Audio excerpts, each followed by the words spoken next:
No Man of God. It's a 2021 American film directed by Amber Sealey and stars Elijah Wood, Luke Kirby, Aleksa Palladino, and Robert Patrick. The plot follows the story of notorious FBI profiler Bill Hagmaier and his interactions with serial killer Ted Bundy over a 5-year period.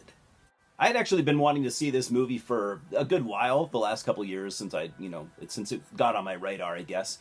Um, like a lot of people, I've had an odd interest in serial killers, especially the prolific ones. Even going back to childhood, the psychological aspect, the fact that there are people that did things I could never imagine doing or even ever wanting to do. It's something that interests me, and like I said, many people, whether we understand why or not. There's been a number of movies made about serial killers over the years. I'm sure we could probably name dozens of them, but it hadn't, in my opinion, it had not really been until recent years with things like the 2017 Netflix show Mindhunter that we've been getting more like realistic portrayals. And while I was watching No Man of God, I definitely got the impression that maybe Mindhunter was an influence here. It almost immediately and throughout most of the runtime, it was a constant thing that my mind just kept going back to.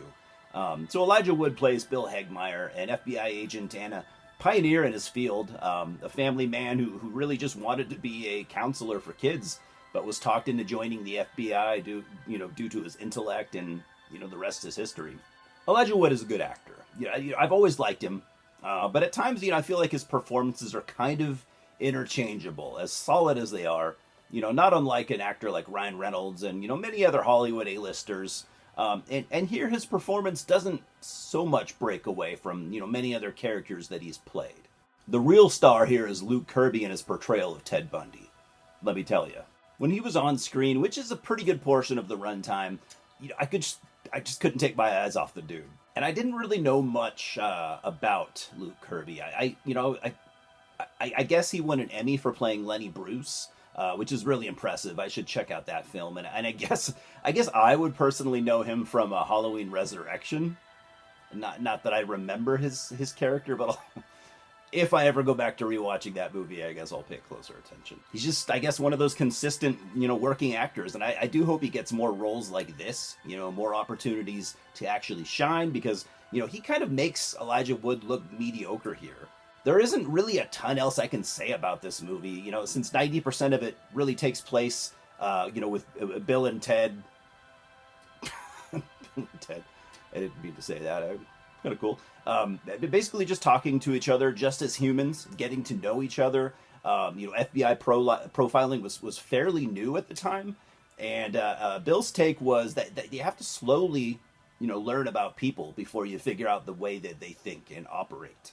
He was the first agent to talk to Bundy, like a human being, and he was the only one to ever gain his respect.